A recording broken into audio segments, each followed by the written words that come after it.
Assalamualaikum warahmatullahi wabarakatuh.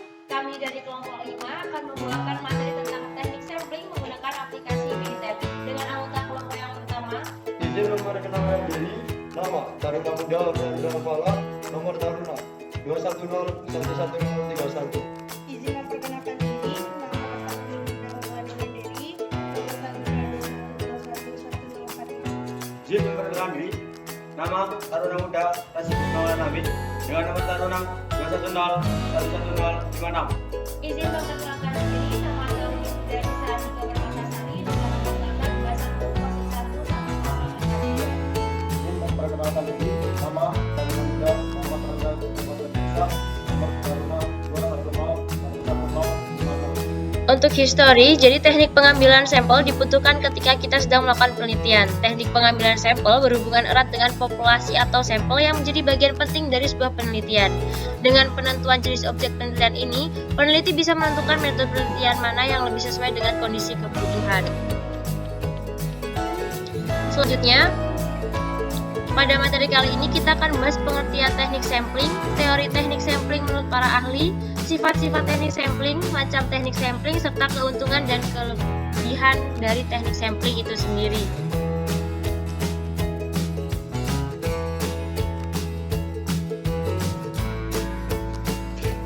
Yang pertama, pengertian teknik sampling. Sebelumnya, apa sih teknik sampling itu?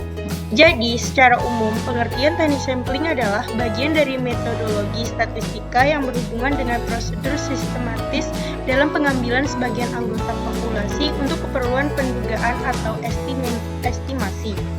Singkatnya yaitu teknik pengambilan sampel dari populasi. Sampel yang merupakan sebagian dari populasi tersebut kemudian diteliti dan hasil penelitian atau kesimpulannya kemudian dikenakan pada populasi generalisasi. Ya, yang kedua, teori teknik sampling menurut para ahli. Yang pertama, menurut Sugiono, teknik pengambilan sampel menurut Sugiono yaitu teknik sampling adalah teknik pengambilan sampel. Yang kedua, menurut Margono, pengertian teknik pengambilan sampel menurut Margono pada tahun 2004 ialah cara untuk menentukan sampel yang jumlahnya sesuai dengan ukuran sampel yang akan dijadikan sumber data sebenarnya, dengan memperhatikan sifat-sifat dan penyebaran populasi agar diperoleh sampel yang representatif.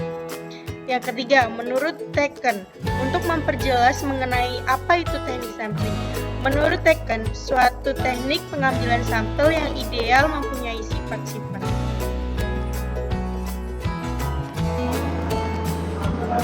Kemudian yaitu yang ketiga, sifat-sifat teknik sampling.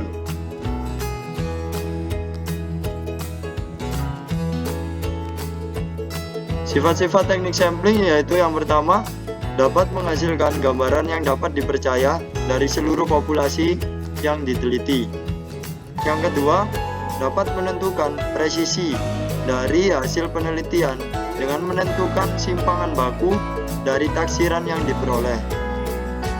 Yang ketiga, sederhana sehingga mudah dilaksanakan. Yang keempat, dapat memberikan keterangan sebanyak mungkin dengan biaya yang serendah-rendahnya. Kemudian yang keempat, yaitu macam-macam teknik sampling berdasarkan tekniknya.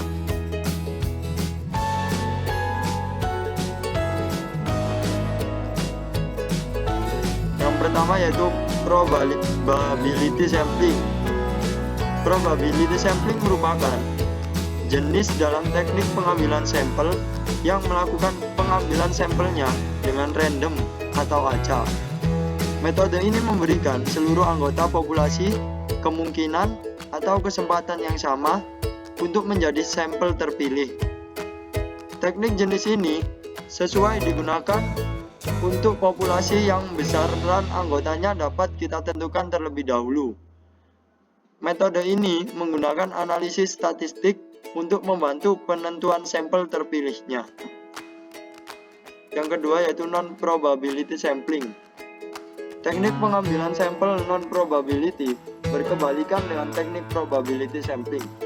Teknik ini melakukan pengambilan sampel dengan tidak memberi peluang atau kesempatan sama bagi setiap unsur atau anggota populasi yang dipilih untuk menjadi sampel. Menurut Supardi, teknik sampling jenis ini sesuai apabila dipilih untuk populasi yang sifatnya infinite atau besaran anggotanya populasi belum atau tidak dapat ditentukan terlebih dahulu sebelumnya.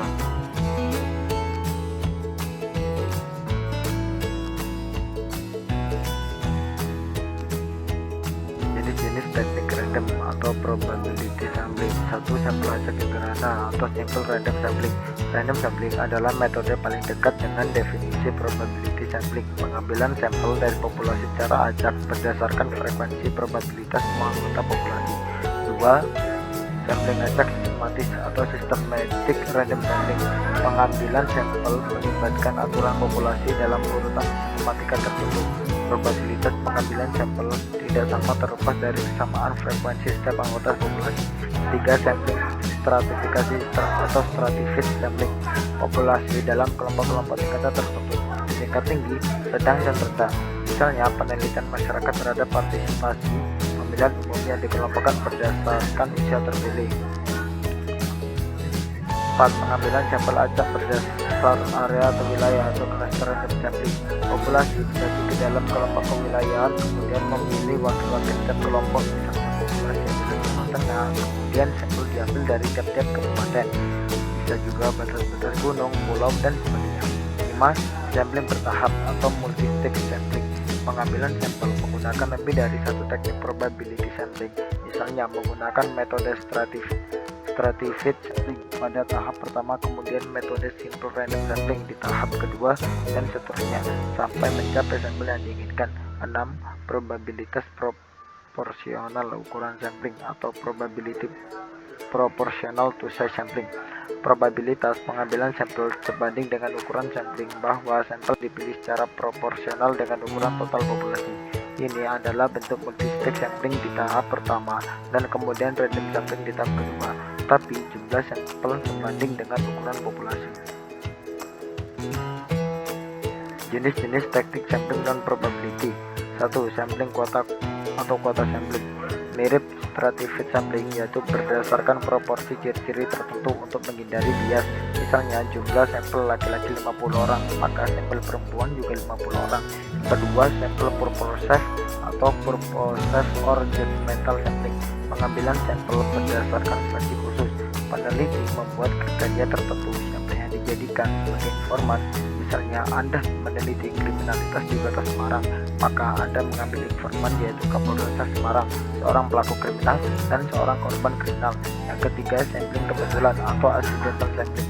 Pengambilan sampel didasarkan pada kenyataan bahwa mereka kebetulan muncul. Misalnya, populasi adalah setiap pengguna jalan tol, maka peneliti mengambil sampel dari orang-orang yang kebetulan melintas di jalan tersebut pada waktu pengamatan.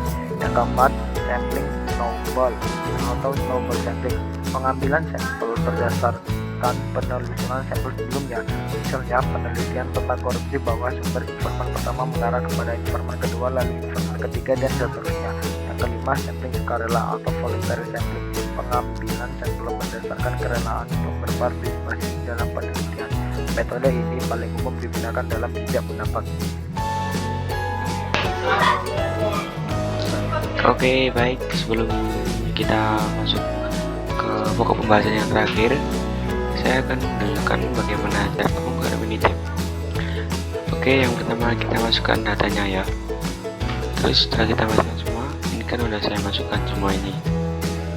Ya, langsung saja kita klik Start Basic Statistik. Nah, kita kan ingin mencari sampel, jadi kita klik sampel version rate, kita klik. Di sini nanti akan keluar C2, C3, C4. Nah, kita akan membandingkan dari korban mati. Contoh, korban mati kita select. Nah, ini frekuensi kolom ini jumlahnya ya guys. Ya, berarti C2 kita masukkan. Oh, V2 kita masukkan di sini frekuensi kolom, kita select, kita oke. Nah, nanti akan keluar seperti ini. Jadi N nya itu jumlahnya 52127 dan sampel ratanya 250203 begitu. Oke, kita coba lagi supaya kita lebih paham. Kita bandingkan dengan C4 itu oke, kita oke. Nah, seperti tadi tetap akan ketemu hasilnya, ya kan? Oke, sekarang kita akan membandingkan yang dengan dua variabel. Kita coba, kita menggunakan yang bawahnya ya, karena dua variabel kedua. Sampel kita pilih C3,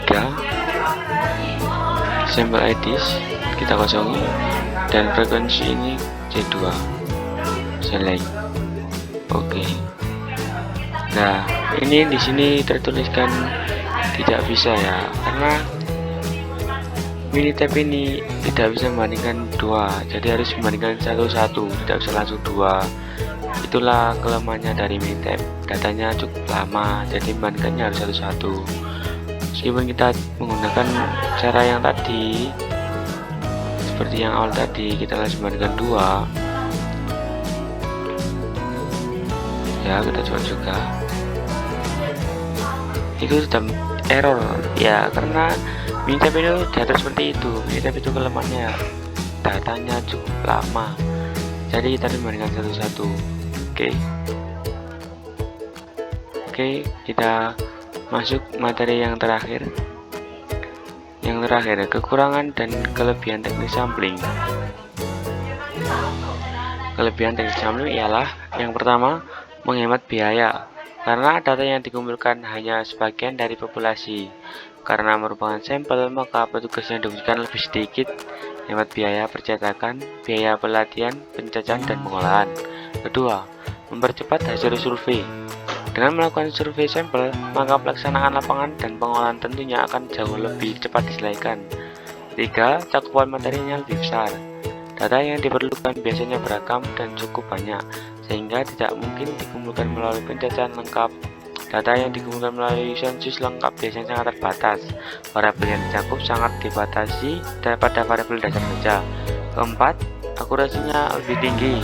Pada sisi jumlah petugas dan responden yang besar akan mengakibatkan kesalahan yang juga besar, terutama kesalahan yang diakibatkan bukan oleh teknik sampling yang disebut dengan non-sampling error.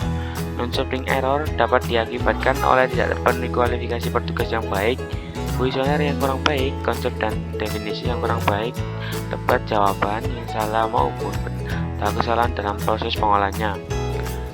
Kekurangan teknik sampling, penyajian wilayahnya kecil. Penyajian wilayah kecil seperti kecamatan dan desa dengan sampling sangatlah terbatas, tidak dapat dipenuhi. Pada umumnya jumlah sampel yang digunakan sesuai dengan tingkat ketelitian yang dikehendaki. 2. Penyajian variabel proporsi kecil. Survei sampel tidak dapat menyajikan variabel yang kecil dalam proporsi kecil. 3. Trend data. Apabila data yang diperlukan secara berkala untuk mengukur perubahan yang sangat kecil dari satu periode ke periode lain, merupakan kemungkinan sampel diperlukan cukup yang besar. Keempat, tidak terjadinya tersedianya kerangka sampel. Tidak terjadinya kerangka sampel sehingga persatuan probabilitas sampling tidak terpenuhi. Biaya untuk pembentukan kerangka sampel cukup tinggi sehingga memiliki pengaruh besar terhadap total biaya. Oke, sebelumnya ada yang kurang tadi, saya akan menunjukkan bagaimana cara membuat histogram dalam teknik sampling. Ya, kita pilih histogram yang mana, terserah ya. Kita coba yang ini, kita copy semua ini.